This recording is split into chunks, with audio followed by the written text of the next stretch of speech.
கர்த்தருடைய பரிசுத்த நாமத்திற்கு மகிமை உண்டாவதாக.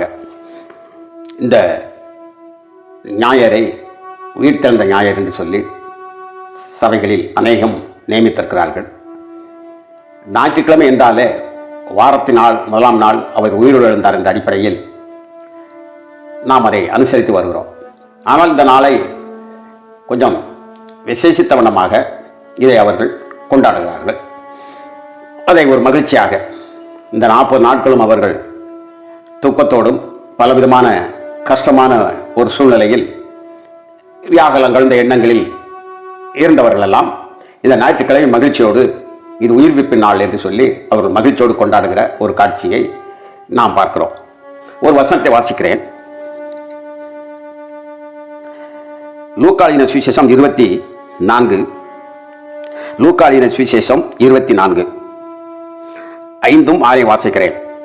அந்த ஸ்திரீகள் பயப்பட்டு தலை கவிழ்ந்து தரையை நோக்கி நிற்கையில் அந்த 2 பேரும் அவர்களை நோக்கி, உயிரோடு இருக்கிறவை நீங்கள் மரித்தோரிடத்தை தேடுகிறதென்ன? அவர் இங்கே இல்லை, அவர் உயிர்த்தெழுந்தார்.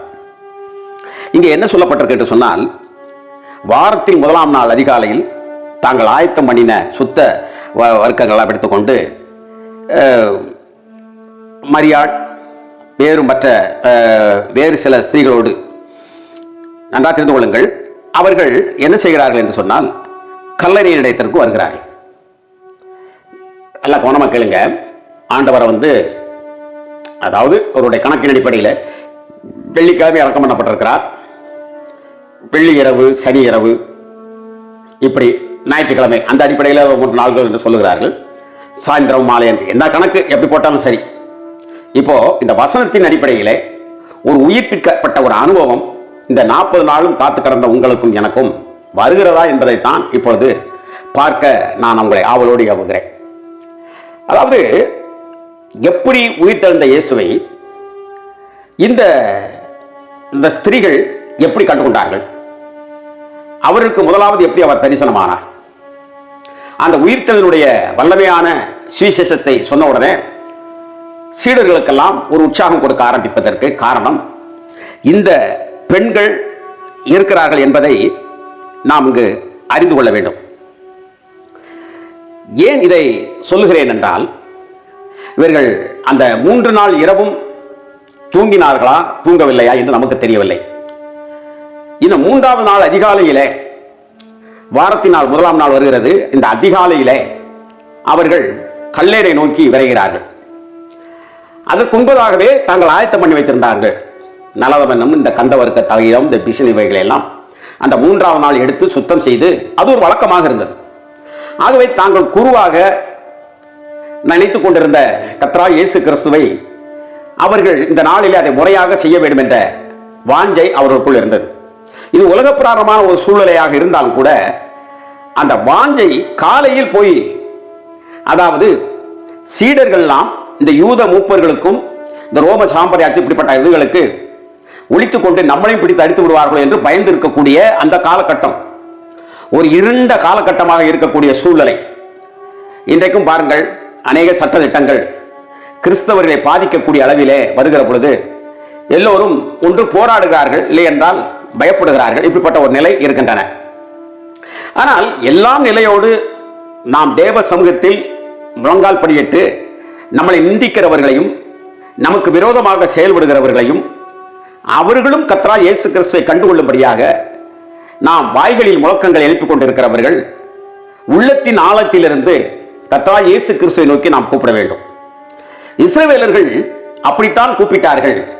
ஒரு பெரிய விடுதலை மோசே என்னும் அந்த மாமனிதர் மூலமாக கர்த்தர் அனுப்பி விடுதலை அளித்தார்.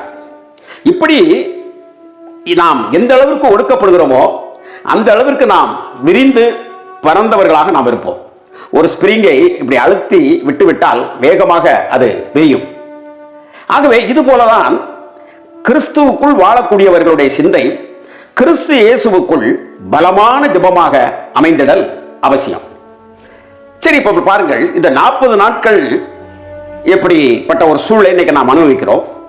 ஆனால் அவர்கள் அந்த 3 நாட்கள் ஸ்திரீகளுடைய உள்ளம் வேதனையிலையும் புலம்பல்லையும் இருந்து கொண்டிருந்தால் கூட கர்த்தருக்கு செய்ய வேண்டும், அதாவது தங்கள் குருவுக்கு செய்ய வேண்டும் என்பதை செம்மையாக சரியாக அந்த நாட்களுடைய வழக்கத்தின்படி போகிற பொழுது கல்லை நமக்கு யார் புரட்டி போடுவா? ஏனென்றால் பாருங்க, அப்ப அந்த சூழ்நிலை பாருங்க, இயேசு கிறிஸ்துவோட பிற சகோதரர்கள் ஒருவரையும் காண்க இல்லை.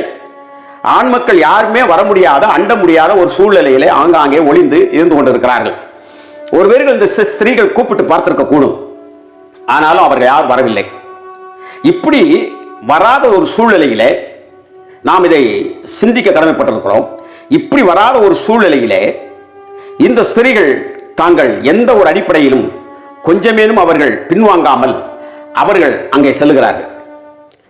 அந்த நேரத்தில் பார்த்தால் அங்கே கல் புரட்டப்பட்டு இருக்கிறது, கல்லானது புரட்டப்பட்டு இருக்கிறது. அங்கே இயேசுவை வைத்த இடத்தில் பார்த்தால் அங்கே அவர் இல்லை. இப்ப இவர்களுக்கு ஒரு பெரிய ஆச்சரியம். ஆனாலும் அழுகை யாவை எடுத்துக்கொண்டு விட்டார்கள், செலுத்தி சென்று விட்டார்கள் என்று சொல்லுகிற பொழுது அங்கே சொல்லப்படுகிறது, உயிருள்ளவரை மரித்தவர்களிடத்தில் தேடுகிறது என்ன, அவர் இங்கே இல்லை, அவர் உயிர் தழுந்தார். அழகாக எழுதப்பட்டு இருக்கிறது. இந்த 5ஆம் வசனத்தையும் இந்த 6ஆம் வசனத்தையும் லூக்காவின் சுவிசேஷம் 5:6 வாசித்து பாருங்க. 24ஆம் அதிகாரத்தில் உயிர் உள்ளவரை மரித்தோரிடத்தில் தேடுவது என்ன? எங்க நல்லா தெரிஞ்சுக்கோங்க, நாமும் இந்த 40 நாள் உயிர் உள்ளவரை மரித்தோர் இடத்துல தான் தேடிக்கொண்டு வந்தோம். நான் இதுவரைக்கும் உங்களுக்கு சொல்லி வந்த சத்தியமெல்லாம் ஒரு பொய் போன்று உங்களுக்கு தெரியும், ஒரு தவறான உபதேசத்தை போன்று தெரியும்.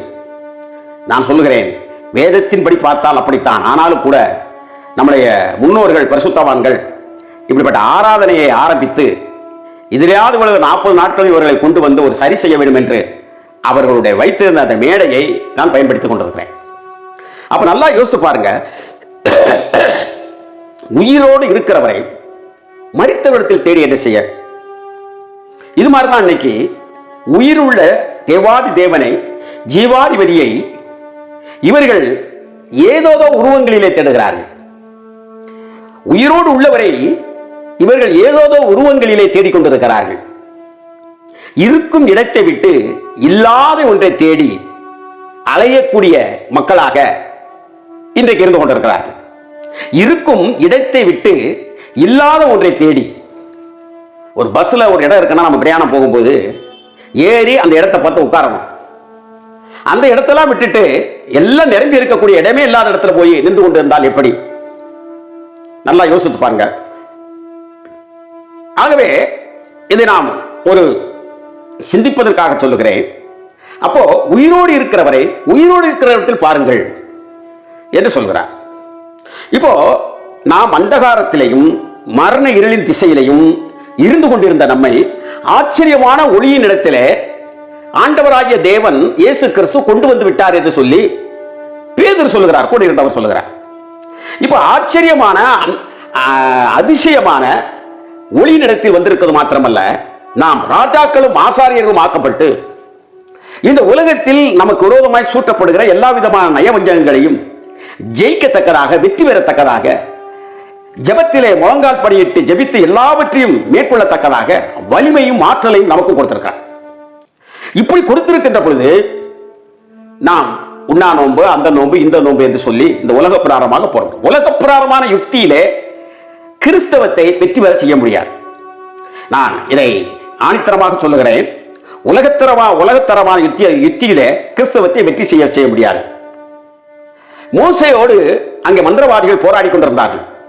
கடைசியாக பார்வோன் ராஜாவின் இடத்தில் அந்த மந்திரவாதிகள் சொன்னார்கள், இது கர்த்தருடைய விரல், மோசே செய்து கொண்டிருக்கக்கூடிய இந்த அற்புதங்கள் கர்த்தருடைய விரல், அதற்கு முன்பதாக எந்த ஒரு மந்திரவாதியும் நிற்க முடியாது, இது தேவனுடைய விரல் என்று சொல்லுகிற ஒரு காட்சியை நாம் பார்க்கிறோம். அப்படியானால் தேவனுடைய சித்தத்தின்படியும் தேவனுடைய விருப்பத்தின்படியும் செயல்படுகின்றவர்களாக இந்த 40 நாட்கள் மிக தெளிவான பிரசங்கம். தம்பி ஜெனிவா டேவிட் முனிசாமி என்றவர், அவர் அருமையான செய்தியை வெளிப்படுத்தல் விசேஷத்தில் இருந்து அவர் ராவும் பகலும் படித்து அவர் ஒரு 30 நாட்களுக்கு மேலாக செய்தியை தந்திருக்கிறார். நான் ஒரு 10 நாட்கள் செய்தியை பகிர்ந்திருக்கிறேன். இன்னும் ஞாயிற்றுக்கிழமைகளிலே செய்தி கொடுக்கப்பட்டிருக்கின்றன. வேதத்தை நாம் படித்துக் கொண்டிருக்கிறோம். இவ்வளவு படித்துக் கொண்டிருந்தாலுமே நாம் அடுத்த வருஷம் என்ன செய்ய போகிறோம்? இந்த நாட்களிலே என்னதான் சபைகள் நியமித்திருந்தாலும் காலத்துக்கு தகுந்தாப்பில் கர்த்தர் கொடுக்கக்கூடிய புத்திமதியை எவ்வளவாக நாட்கள் சமீபமாக இருக்கிறதோ அவ்வளவாக ஒருவருக்கு ஒரு புத்திமானாக நடந்து கொண்டு இன்னும் கட்டப்பட்டவரின் மேல் நாம் கட்டி கொண்டிருக்காமல் புதிதாக கட்டி எழுப்பக்கூடிய மண்டலங்களை உருவாக்கத்தக்கதாக வேதத்தில் இருக்கக்கூடிய ரகசியங்கள் ஆராயக்கூடிய அளவிலே நாம் செயல்பட போகிறோமா? அடுத்த வருஷம் எனக்கு இந்த விழிப்புணர்வு வந்து விடுமா என்பதை இந்த உயிர்த்தெழுந்த நாள் என்று சொல்லப்படுகிற இந்த முதல் நாளில் உங்களோடு நான் பேசுகிறேன். மறுபடியும் நீங்கள் மரித்தவரிடத்தில் தேர்வதற்காகத்தான் அந்த 40 நாட்கள் என்கின்ற நினைக்கின்ற அந்த சடங்காச்சாரமான பண்டிகைக்கு நேராக நீங்கள் ஓடுவீர்களா? யோசித்து பாருங்கள். மறுபடியும் நீங்கள் இவ்வளவு பிரசங்களை சொல்லி இப்படிப்பட்ட முடிவுரையோடு உங்களிலும் ஒருவனாக இருந்து கொண்டு நன்றாக தெரிந்து கொள்ளுங்கள், ஆண்டவர் மாம்சத்தில் ஏன் வந்தார்? அப்பொழுதுதான் ரத்தம் சிந்த முடியும். அவர் மாம்சத்திலே வராமல் அவர் எல்லாத்தையும் செய்திருக்கலாமே என்றால் அவருடைய திட்டம் அப்படி அல்ல. நிறைய பேர் சொல்வார்கள், இவர் ஒரு பிரதர் சிஎஸ்ஐக்கு போய் ரொம்ப பின்வாங்கி விட்டார். ஒரு பெந்தேகோஸ்து ஒரு பிரம்மாண்டமான ஒரு ஊழியக்காரர் நாட்கள் மதித்து போனார். எப்படி ஆவிக்குரியவர் நீங்கள் இந்த சபையில் இருக்கிறேன் என்று கேட்டார். நான் சொல்லுவேன், அதற்கெல்லாம் வீதிகளிலும் பலவிதமான சந்துகளிலும் கடற்கரைகளிலும் பல இடங்களிலும் சென்று ஊழியம் செய்து தங்களுடைய வாழ்க்கைகளை இளமையிலே இந்த இந்தியாவிலே செலவழித்து தங்கள் சொந்த தேசத்துக்கு திரும்பாதவர்கள் இந்த சிஎஸ்ஐ போன்ற மிஷனரிகள் இருக்கிறார்கள் அல்லவா? இதுபோல பிரதர்களும் இருக்கிறார்கள். இந்த இரண்டும் தான் அவர்கள் ஊழியம் செய்த ஆதி காலத்தை பார்த்தால் தெரியும். ஏனென்றால் நான் அநேக சபைகளுக்கு தென் மாவட்டங்களிலே கிராமமாக இஞ்சி இஞ்சியாக சென்றிருக்கிறேன். அந்த பிரதர் மிஷனரிகளில் இருக்கக்கூடிய ஊழியக்காரர்கள் ஏழைகள், கீழ்த்தட்டு மக்கள், அடித்தட்டு மக்கள் ஆகாரம் எப்படி சாப்பிடுவது என்பது கூட அறிந்து கொள்ள முடியாத நிலையில் இருந்தவரிடத்தில் ஊழியம் அவர்கள் செய்தார்கள். ஆனால் ஒரு சரியான அமைப்பை அமைக்காமல் விட்டதனால் அது வளர்ச்சி குன்றி போய்விட்டது. ஆகவே இந்த இடத்தில் நன்றாக யோசியுங்கள். நான் இவைகளை ஏன் சொல்ல வருகிறேன் என்று சொன்னால், எந்த சபையாக இருந்தாலும் சரி, எதுவாக இருந்தாலும் நாம் ரட்சிக்கப்பட்டு ஒரு புதிய கிரியையை புது சிருஷ்டியாக புதிய அனுபவத்தோடு செய்ய வேண்டும். ஆகவே சபை ஸ்தாபனம் இப்படிப்பட்ட வைராக்கியங்கள் ஒரு மனிதனுக்குள் இருந்தால் அவன் இன்னும் ரட்சிப்பிற்குள் ஒரு சரியாக வேண்டும் வேர் ஊன்றப்படாதவன், ஏன் வசனத்தின்படி வாழ அவன் கற்றுக்கொள்ளாதவனாக இருக்கிறான். அப்படிப்பட்டவர்கள்லாம் மறுபடியும் அவர்கள் மரித்தோரிடத்தில் தான் போய் தேடுவார்கள். நான் கேட்கிறேன், இந்த ஆதிகால முதலாவது இந்த திருச்சபையிலே இருந்தவர்கள், இந்த சீடர்கள் எப்படி போய் தேட போனார்களா? அன்னைக்கு ஒரு நாள் நடந்த நிகழ்வுகள் தான். இங்கே மரியாள் போய் சொல்லுகிறாள், அந்த ஸ்திரீகள், இயேசு கிறிஸ்து மெய்யாவை உயிர் தெழுந்து விட்டார், நீங்கள் தான் ஒளிந்து கொண்டு பயந்து கொண்டு இருக்கிறீர்கள், ஆனால் அவர் உயிர் தெழுந்து விட்டார், இனி அவர் என்ன சொல்லியிருக்கிறாரோ அதை நாம் செய்ய போவோம் எல்லோரும் என்கின்ற மொத்த தீர்மானத்திற்குள் ஒரு சிந்தனா சக்திக்குள் வருகிறார்கள். சபையை நீ வெளித்துக்கொள், இயேசு கிறிஸ்து உயிர் தெழுந்து விட்டார். இன்றைக்கு நாம் எல்லோரும் பயந்து கொண்டிருந்தோம். தேவதூதர்கள் சொன்னார்கள், இயேசுவை நேரே பார்த்து விட்டேன். ஆகவே தம்முடைய சீடர்களுக்கு சொல்லுகின்ற பொழுது, சீடர்களுக்கு நீங்கள் என்ன சொல்ல வேண்டும், நீங்கள் கலிலேயாவுக்கு போய் சொல்லுங்க என்னுடைய பிள்ளைகளை என்று சொல்வது போல வேதம் மிக தெளிவாக நமக்கு சுட்டி காட்டுகிறது இனி நீங்கள் என்ன செய்ய வேண்டும் என்று. ஒருவேளை இன்றைக்குத்தான் இந்த நிகழ்வுகளை நீங்கள் அறிந்திருந்தால் இனி என்ன செய்ய போகிறீர்கள்? நீங்கள் புது சிருஷ்டியாக இருந்து புது கிரியைகளை இந்த உலகத்துக்கு வெளிப்படுத்தக்கூடியவர்களாக, இதற்கு முன்னாலே இருந்த நம்முடைய சிந்தையிலே மாமிசமும் பலவிதமான சிந்தைகளோடு நிறைந்திருந்த கிறிஸ்துவை வெளிப்படுத்த போகிறீர்களா? அல்லது தூய்மையாக, அற்புதங்களாக, அடையாளங்களாக நாமே மற்றவர்களுக்கு வாழும்படியாக, என்னுடைய வாழ்க்கையிலே இந்த அற்புதங்கள், அடையாளங்கள், அச்சடையாளங்கள் ஏன் இல்லாமல் இருக்கிறது, நான் அப்படி ஆக வேண்டும் என்பதை என்ன செய்ய வேண்டும் என்று ஆவியான ஒரு குள் ஆலோசிக்கக்கூடியவர்களாக ஒரு புது சிருஷ்டியாக புதிய கிரியை செய்ய செல்கிறோமா? ஆகவே இந்த சீடர்கள் அந்த சீடர்களோடு சொன்ன பின்பு இப்பொழுது பாருங்கள், அவர்களுக்கு ஒரு தைரியம் வர ஆரம்பித்தது. இனி நாம் இயேசு என்ன சொன்னாரோ அதை செய்ய வேண்டும் என்று அவர்கள் முயற்சித்து காணப்படுகின்ற பொழுது இயேசு இந்த சீடர்களுக்கும் அவர் தரிசனமாகிறார். ஏனென்றால் அடங்கி ஒடுங்கி பயந்து ஒரு சோர்வோடு இருந்தவர்கள் இந்த ஸ்திரீகளுடைய உயிர்ப்பிக்கும் செய்தியை கேட்ட உடனே மீண்டும் உயிர்ப்பு பெற்றவர்களாக அவர்கள் ஆண்டவரை அவர்களும் தேடுகிற பொழுது அவர்களுக்கு காட்சியளிக்கிறார். அவர்களோடு 40 நாள் வாசம் செய்துவிட்டு அதற்கு பின்பு நீங்கள் இனி என்ன செய்ய வேண்டும் மிக தெளிவாக சொல்லுகிறார். தான் ஆரம்பத்தில் சொன்னபடியே நீங்கள் கடைசி வரைக்கும் நான் உங்களிடத்தில் அன்பாக இருக்கிறது போல நீங்கள் ஒருவருக்கு ஒருவர் அன்பாக இருக்க வேண்டும். இந்த சபை உருவான காலத்திலே அல்லது நீங்கள் ரட்சிக்கப்பட்ட காலத்திலே உங்கள் அண்ணன் தம்பி, உங்களால் ஆதாயப்படுத்தப்பட்டவர்கள் அல்லது புதிதாக ஆலயத்துக்கு வந்தவர்கள், இந்த பக்கத்திலே சிநேகித்துக் கொண்டவர்கள், இவர்களிடத்திலாம் கடைசி வரைக்கும் உங்களுடைய அன்பு மாறாமல் இருக்கிறதா?